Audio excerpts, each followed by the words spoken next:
Bonjour les signes du Sagittaire et bienvenue dans ta guidance pour le mois de décembre 2025. Tu es sur Tarot Vivant et on va regarder ensemble les énergies à venir pour le mois. Un très bon anniversaire à ceux qui le fêtent pendant le mois et aussi d'excellentes fêtes de fin d'année à vous et à vos proches. Merci pour vos retours en commentaire, merci pour vos écoutes durant l'année 2025. On se retrouve début 2026 pour de nouvelles guidances. Et d'ailleurs, pour ceux que ça intéresse, je vais mettre sur ma page une vidéo explicative sur ce qu'est le prévisionnel. Donc l'idée, c'est de regarder en 2026 ce qui vous attend sous tous les domaines, professionnels, relationnels, financiers, la santé, etc. Si vous souhaitez en faire la commande pour vous ou pour vos proches, rendez-vous sur ma page ou sur mon site internet. Les Sagittaires, dans votre guidance, vous avez eu en énergie l'impératrice à l'envers avec le 3 de denier et le 7 de denier. Alors les Sagittaires, on voit que apparemment vous êtes dans un processus de guérison qui pour l'instant n'est pas fini. Ça ressort dans votre guidance. J'ai le sentiment qu'il y a des Sagittaires un peu à fleur de peau qui peuvent aussi avoir du mal à trouver leurs mots pour exprimer ce qu'ils ressentent. L'impératrice à l'envers dans votre énergie peut aussi nous dire que on a une idée peut-être un peu floue de certains projets professionnels ou relationnels et il y a peut-être pour certains un manque d'assurance, un manque de créativité et surtout une volonté de contrôle et d'anticipation un peu trop excessive. Alors, est-ce que c'est lié à des peurs? C'est possible. Peut-être que vous avez peur de ne pas être à la hauteur ou peut-être que vous manquez de confiance en vous. Pour autant, je vous sens quand même volontaire dans ce travail puisque le 7 de denier à l'endroit nous montre que vous travaillez peut-être dans le secret, lentement mais sûrement, ce ou ces projets, ces démarches, ces choses qui sont importantes pour vous. Ne relâchez pas vos efforts. 3 de denier à l'envers, vous êtes peut-être à la recherche de nouveaux collaborateurs ou de nouveaux amis, ou peut-être par rapport à vos projets, il y a un peu un tâtonnement. Bon, c'est pas négatif. Aussi, ça peut nous dire que pour certains Sagittaires, on a envie de prendre la tangente et de ne peut-être plus être entouré de certaines personnes qui ne sont pas en vibration avec vos projets. Et comme je le disais, il y a cette notion de guérison qui est en train de se faire, mais qui n'est pas encore aboutie. Peut-être que vous n'avez pas encore pris la décision de vous mettre à la première place et de vraiment vous choisir. Peut-être parce que vous avez peur que ça se fasse au détriment de certaines personnes ou de certaines situations. Pour autant, dans le message, pour vous, on a eu la force à l'envers, qui est absolument pas anodin comme message. Je vais vous expliquer pourquoi. 10 de bâton et cavalier de denier. Pourquoi je dis que c'est pas anodin avec le 10 de bâton? Parce que comme on est en fin 2025, qui était une année 9 en numérologie, le fait d'avoir dans le message la force à l'envers, le 10 de bâton, c'est presque comme si on vous disait qu'attendez-vous pour poser ce poids, ce fardeau, ces fausses croyances, ces choses que vous portez depuis peut-être pour certains 10 mois, 10 ans. Là, il y a une invitation à ne plus vous faire manger, grignoter par vos peurs, hein, parce que c'est ce que nous dit la force. Tout le poids de la carte est en haut. Elle n'est pas dans la maîtrise. Et on a vu qu'avec l'impératrice, vous cherchez à contrôler. Peut-être qu'il y a un tel changement de décor pour vous, sur en fait la forme, que vous êtes un peu déstabilisé. Et vous vous demandez peut-être, mais comment je vais faire pour dépasser tout ça? Est-ce que je vais y arriver? La réponse, il n'y a que vous qui l'avez. Donc la force à l'envers, le 10 de bâton, vous invite à poser quelque chose de lourd. Vous n'êtes là pour sauver personne. Il y a des poids que vous portez qui sont arrivés à leur terme. C'est périmé. Voilà, donc ça tombe bien que ça arrive maintenant parce que ça vous permet de poser ces poids pendant le mois de décembre pour entamer le mois de janvier, qui sera en numérologie une année route fortune battler, 10/1, et pouvoir justement, cavalier de denier, on était déjà sur le denier dans votre énergie, poursuivre ces efforts, cette vision à long terme de qu'est-ce que vous voulez pour vous, au niveau personnel ou au niveau professionnel. Cavalier de denier, prenez votre temps. On sait que le Sagittaire, c'est un signe de feu qui peut être un peu impulsif, impatient, et on vous dit, consolide tes fondations. Sois sûr de là où tu vas et petit à petit alimente ce projet par tes pensées, par des actions, peut-être par un changement de relation autour de toi. Ça, c'est là, on fait une guidance générale. Je vous invite à prendre rendez-vous si vous voulez une guidance privée qu'on cible plus. On a dans le blocage pour vous le pape avec le pendu et l'as de denier. Donc vous avez vu, vous n'êtes à pas grand-chose de ce départ concret dans la matière avec l'as de denier. Peut-être que vous attendez un financement, peut-être une réponse, peut-être par rapport à des démarches. C'est général. Mais l'as de denier, vous n'êtes pas loin de ce nouveau départ. Pourquoi ça bloque? On a le pape et le pendu. Alors, déjà, le point commun entre ces deux cartes, c'est les échelles de Jacob. C'est-à-dire que ce sont des arcanes pontifs qui font le lien entre le haut et le bas. Il est vrai que si vous êtes beaucoup dans votre tête ou au contraire un peu trop perché, entre guillemets, un peu trop dans les nuages, il y a un déséquilibre. Donc, il y en a peut-être qui sont en recherche de légitimité, peut-être qu'il y en a certains qui ont l'impression d'avoir le syndrome de l'imposteur. Il y en a aussi qui peuvent se comporter en victime avec le pendu, qui n'acceptent pas ce qui est en train de se passer et qui du coup freinent le processus parce qu'ils se victimisent et il y a un côté rebelle face à la situation. On a du mal à se laisser faire, à se laisser prendre par l'intelligence de la vie ou tout simplement par son âme qui essaye peut-être de vous driver au travers de ce que vous êtes en train de vivre. Donc, il y en a certains qui peuvent avoir du mal à communiquer sur leurs réels besoins. Il y a aussi un problème de croyance avec le pape. Peut-être des fausses croyances sur vous-même, que vous n'êtes pas à la hauteur, que vous n'alliez pas y arriver, que c'est trop ambitieux. Vous voyez ce que je veux dire? Au plaisir d'avoir vos retours en commentaire. Donc ça peut être au niveau de la communication, ça peut être que quelqu'un peut-être supérieur à vous pour l'instant fait barrage, c'est possible aussi.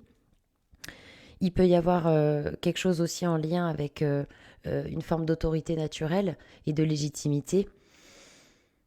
À vous de me dire de comment vous le ressentez. Peut-être aussi qu'il y en a qui attendent une formation. Peut-être qu'il y en a qui attendent des fonds par rapport au fait de faire une formation. Et c'est là où justement la potentialité du moi prend tout son sens. On a l'empereur. L'empereur en potentialité du moi, avec la justice, autre arcane majeure à l'envers, le 7 de coupe et le 6 de coupe. Donc, on vous invite à sortir d'une forme de nostalgie, à quitter le passé. Il est temps de clôturer. C'est une année neuve. On clôture pour ouvrir quelque chose de nouveau. On sort des illusions. En fait, on se base sur ce qui est pragmatique, logique, rationnel, voire même cartésien.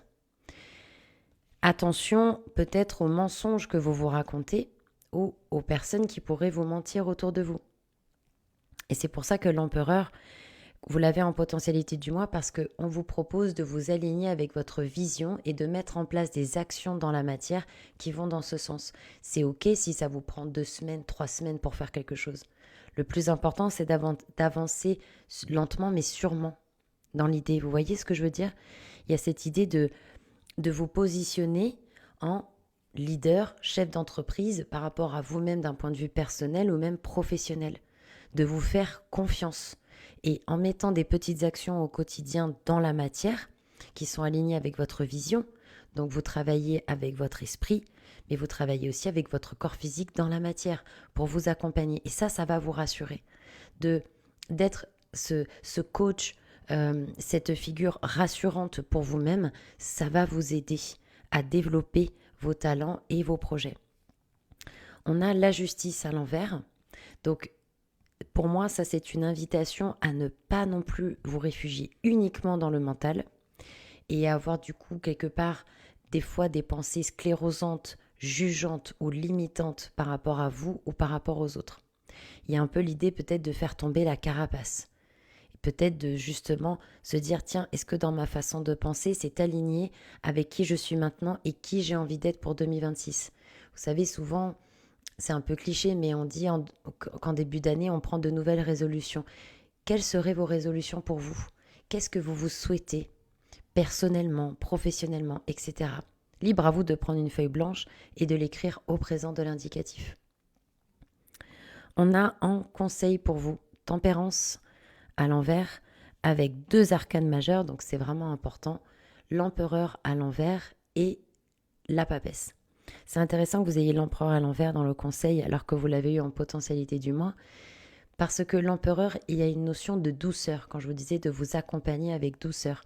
Là, l'empereur à l'envers dans le conseil, c'est de vous accompagner avec douceur, mais ne pas être autoritaire. il y a une grande différence entre vous apporter une forme de discipline dans votre façon de penser, dans votre quotidien, et être dur, exigeant et autoritaire envers vous-même. Donc on vous invite à prendre le temps aussi, parce que vous n'aurez peut-être pas toutes les réponses à vos questions, mais c'est en chemin. Papesse à l'envers, on vous rappelle encore une fois d'essayer le plus possible de voir les choses pour ce qu'elles sont. Vous aviez le pendu en blocage. C'est peut-être qu'il y a des détails que vous avez omis de voir. Il y a peut-être un manque de recul par rapport à une personne ou par rapport à une situation. Et là, on vous invite avec la papesse à ne pas vous bercer d'illusions par rapport à, par exemple, le fait d'écouter ces fausses pensées, ces fausses croyances de vous n'êtes pas à la hauteur, etc. Ou par rapport à quelqu'un, de savoir à qui vous avez affaire. Est-ce que cette personne est fiable, par exemple? Donc, ne vous fiez pas aux apparences, ne vous faites pas avoir par les illusions. Essayez de trouver un point d'équilibre entre le côté, en fait, comme on appelle le côté spirituel et le côté physique, c'est-à-dire par les pensées, par les actions, de trouver un équilibre. On a tempérance à l'envers dans le conseil. Donc les Sagittaires, alors moi je ne suis pas du tout pour le conflit, on va dire, ouvert, la guerre déclarée, pas du tout. Par contre, j'ai l'impression que comme vous aviez le pape dans le blocage avec la force à l'envers dans le message, et là vous avez tempérance à l'envers, il y a peut-être des conversations difficiles, mais qu'il va falloir avoir. Encore une fois, il y a une manière de dire les choses, il y a une manière d'exprimer, par exemple dans la CNV, communication non violente, on apprend à parler de ce que l'on ressent. Voilà, je me sens triste lorsque tu fais ça ou lorsqu'il se passe ça. Je vous donne un exemple. Donc, pour moi, tempérance à l'envers, vous êtes invité à... Oui, il y a un aspect cocotte minute parce qu'il y en a, ça fait peut-être un moment qu'ils prennent sur eux.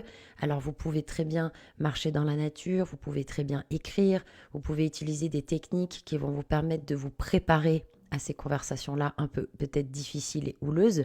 Mais dans tous les cas, on vous invite à faire sortir ce surplus émotionnel. C'est un peu comme si vous faisiez une vidange. On enlève les colères, on enlève les tristesses et c'est super parce que c'est exactement le moment pour le faire puisqu'on est en décembre, en clôture d'une année neuve. Un peu comme un ménage de printemps en accéléré. Voilà, vous enlevez tout ce qui est négatif, qui vous fait vraiment pas du bien pour vous permettre de libérer vos colères, vos tristesses. Après, libre à vous de comment vous allez le faire avec le ou là les personnes concernées. Mais il y a cette invitation à ne pas garder enfoui et enquisté ces choses qui vous pèsent. Écoutez les Sagittaires, c'était un plaisir de faire votre guidance. On se retrouve en début d'année pour les vidéos de 2026. Prenez bien soin de vous et à bientôt.